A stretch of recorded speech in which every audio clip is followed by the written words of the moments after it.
Hello guys, so in this tutorial we are going to learn about if statement. So what if statement is and how it works. So we'll see that in this tutorial. Okay, so let's get started.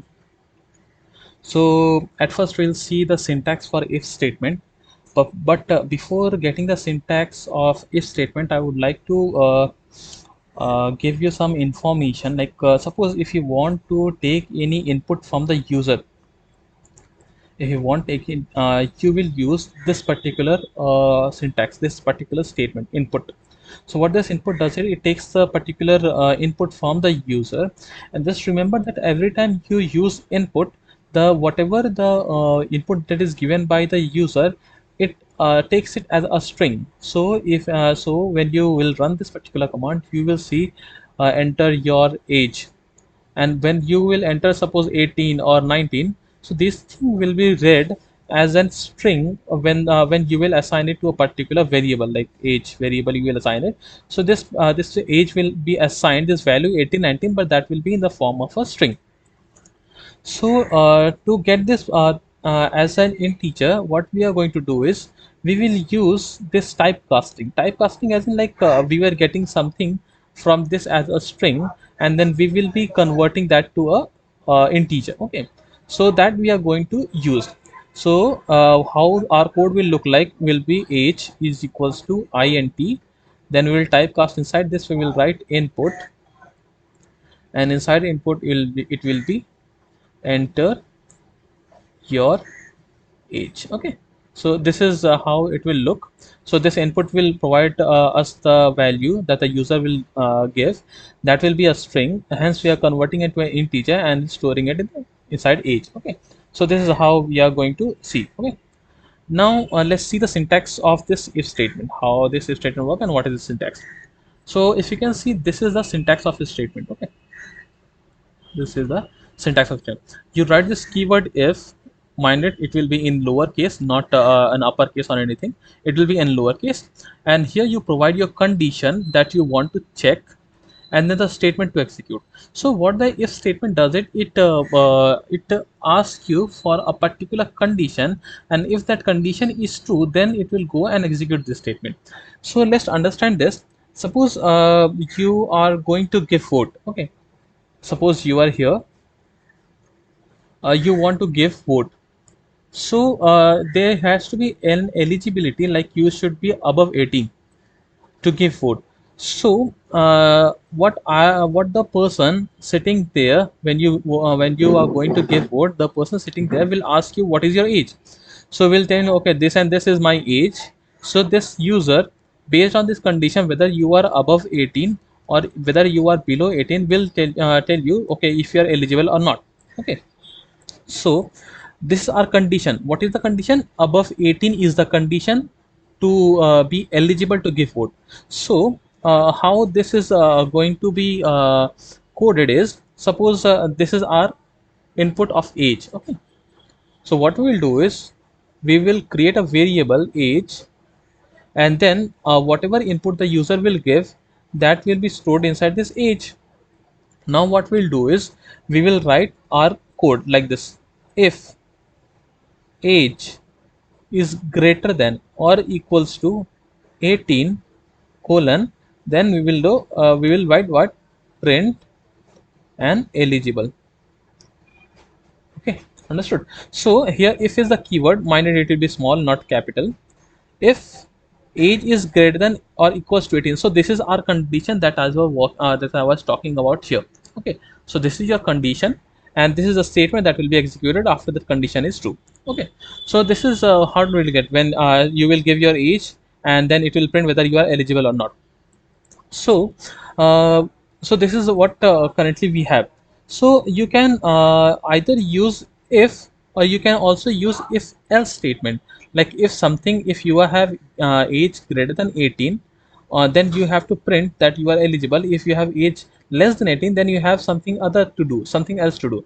So that we can perform by using if else statement. So if you will see, this is the condition of or a syntax of writing an if else statement. You write your if, then your condition, then the statement to execute, and this else if this particular condition is not satisfied, like this is not true, then it will come down to this else statement and will execute this particular statement. Okay, so this is a syntax for if else statement. We'll see this all this at the end in the code. I'll write I have written few codes, I'll show it to them practically. So just remember that this is the syntax for writing if else statement. You write if, then your condition, then what is the statement to execute, then you write else, then colon, then the statement to execute. Always remember that you have to provide indentation here. Okay, indentation should be provided, otherwise this will be a wrong syntax. Okay, now what if you have multiple conditions to check, like if this has happened then do this, else if this happen do this, else if this happen then do this. So this thing is also this functionality is also provided a Python, and it is known as if condition. So what happens is, suppose if your age is greater than 18, then you are eligible. If you have else if, so this is a short form of else if. These two are combined and the short form came as elif. Okay, so else if this condition is met, then execute this, else execute this. Okay, so just remember that if at any point of time your condition is met, for example, if your condition is met here, like this condition came true, so this particular statement will be executed, and these two will not be executed. If this is not executed, the first statement is not true, it will come to this one, it will check whether this is true. If this is true, then this else will not be executed. If this is not true, then this else will be executed, and we will be out of our if else state. Okay, so this is the basically what if else statement is. So you have three syntax. You can either use if alone, either you can if else, or you can use if, elif, and else. Okay, so this is how you use if else statement. Now let's see the conditional operators. So what are conditional operators? As you can see, these operators are used to perform some conditions that we can create using these operators. So these are basically binary operators, that is, you have something this side, then this operator, and something on this side. So this operator is used to operate between two variables. Okay, that is why it is called as binary operators, and these are conditions, because using these we can create conditions. As we have seen in the previous example, I have shown you, like if age is greater than equals to 18, so you can see here this greater than equals to, it is a conditional operator that we are using to create a particular condition that age is greater than 18. Okay, so that is what here we have these conditional operators. You can use double equals, greater than equal, less than equal, and this is not equal. Okay, this is not equal. So if you see in the table, this double equal is used to assign whether it is equals to or not. See, remember, we use a single suppose var1, we use a single equals to assign a particular value like 30 to this particular variable. But if you want to check whether this variable is actually equals to something, we will use this var1 equals to 13, whether it is equals to 13 or not. Okay, so for checking the equality we will use double equal signs, and for checking or for assignment we will use single equal. Then this is greater than, this is greater than or equals to, like if it is either equals to that particular number or greater than that. Okay, then we have less than equals to, and this is not equals to. So how I will use this, if var1 not equals to 13, then do something. So this is how we provide this condition, and these are conditional operators. Similar to this conditional operator, we have two more operators also, and or. So what they do is, suppose using these operators, what you are doing is you are creating conditions.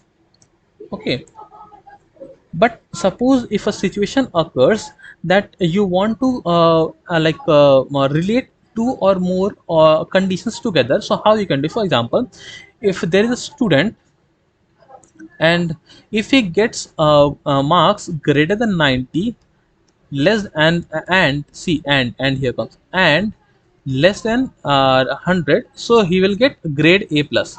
So now what you're doing is you are joining two conditions, that students marks should be greater than 90. See, you have used this operator to create one condition, and student marks is less than 100, this condition. So these two conditions are there, and you're using and in some places you can also use or to join these two conditions. Okay, so this is what and or are used to joining two conditions. Okay, wait just a second, let me erase everything. Yeah, so if you can see here now, and is used to join two conditions, and and will return true if all of the conditions true. Suppose you have given condition 1 and written and, then condition 2 and written and condition 3 and written. So if all of those conditions are true, then only this whole condition will be considered as true, otherwise it will be false. What this or does, it takes one condition, then do or, then other condition, then do or another condition. So if any one of them are true, then this whole condition will be true. Okay, then we have ternary operator. In the previous slide we have seen what is a binary operator, taking two inputs and performing operations in between them. Similarly, we have a ternary operator. So what it does, it, if you can see here, just a second, yeah, we give the action to perform, then we provide the condition, like if this condition happens, then perform this action, else perform this action. Let us see an example here. See, if age is greater than equals to 80, then print eligible, else print you have to wait this many years. So what this f is, it just says that formatted string. So when you will print this, it will first calculate its value, this 18 minus 8, suppose it is 2, so it will print wait for 2 years. So this f is used for that only, just telling the printf that we are using formatted string here. So we will first compute this, and then whatever the result is, that will be printed. So these are ternary operators. Okay, that's it. So after this thing, we have learned if else statement, if else, and this ternary operators. So using this concept, and I have also covered a video on for loops. So using these two techniques, or use the concepts, you can try to perform all of these questions. Okay, this third and fourth one, these are good questions, you can try and your concepts will get cleared. Just a hint that while performing these 3 and 4, if you want a random integer, what you can do is just add this particular line at the top of your program, and then you can use this rand int and give the start and end value, and a random integer will be assigned to you between these two numbers. So if you have written num1 is equals to rand int 1 to 10, so any value between 1 to 10 will be assigned to this number 1. A random integer will be generated and will be assigned to number 1. So let's see a few codes related to this I have written. See here, I'll quickly go through all of these. Let me clear the screen. See here, age, using only if statement. See, only I can use only if statement here. So what I'm doing is I'm taking the input from the user, storing it in age, and then I'm performing the check whether age is greater than 18. So and printing if it is 18, you're printing you are eligible to give vote. So let's run this code. I have provided suppose 19 here. So it is saying you are eligible to give vote. If this condition is not true, nothing will be printed. Let's see that also. Let me give 17, so nothing is printed. Okay, but I want that if the age is less than 18, I want something to be printed on screen as well. So for that case, I'll use else if statement, if else statement. So let's run this code. You will see, enter your age. If I give 17 now, you see wait for 1 year to give vote. So if you can see, if it is greater than 18, it is the same as what we have seen above. But here extra is this else statement, and inside this else statement we are using this formatted string concept, and what we are doing is wait for 18 minus age. So whatever age that the user has given, we are subtracting that from 18. So I have given 17 here. So 18 minus 17, 1. So what will be printed? Wait for 1 year to give vote. So that is what we have got here. Okay, now let's see if else statement. So if you can see how this if else statement is, what I will do is I'll take 3 marks or from the user. I will take their average and will perform these actions. If average is less than 35, I will print fail. Else if average is greater than equals to 35, see this operator, and it is used to join two conditions, this one and this one, and will good, Else if it is greater than 50 less than 80, I'll print very good, else I'll print excellent. Then I'll ask the user if you want to see the average. If he says yes or no, you see you have used the double equal sign to match whether the user what I entered yes or no. If that is equals to yes, we'll print the average. Okay, so let's see this in code. See, it is saying like, let me give 10, 20, 30. So it is saying fail because the average of this 20, 10, 20, 30, what you can do is you can just do it and you can get the average. So you will get 20 average, and hence 20 is less than 35, it will give as fail. And here it is asking whether you want to see the average. So let me give it like yes, I want to see the average.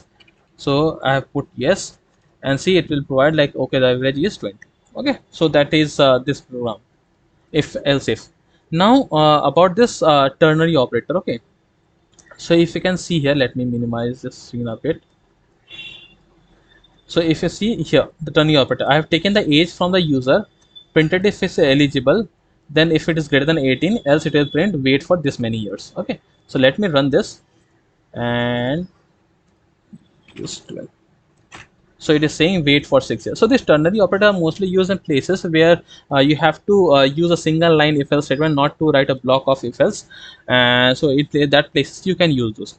Now as I have shown you this rand int, how to use this random integer, I have written a code or C to get you started with it. So see this, let me clear the screen here.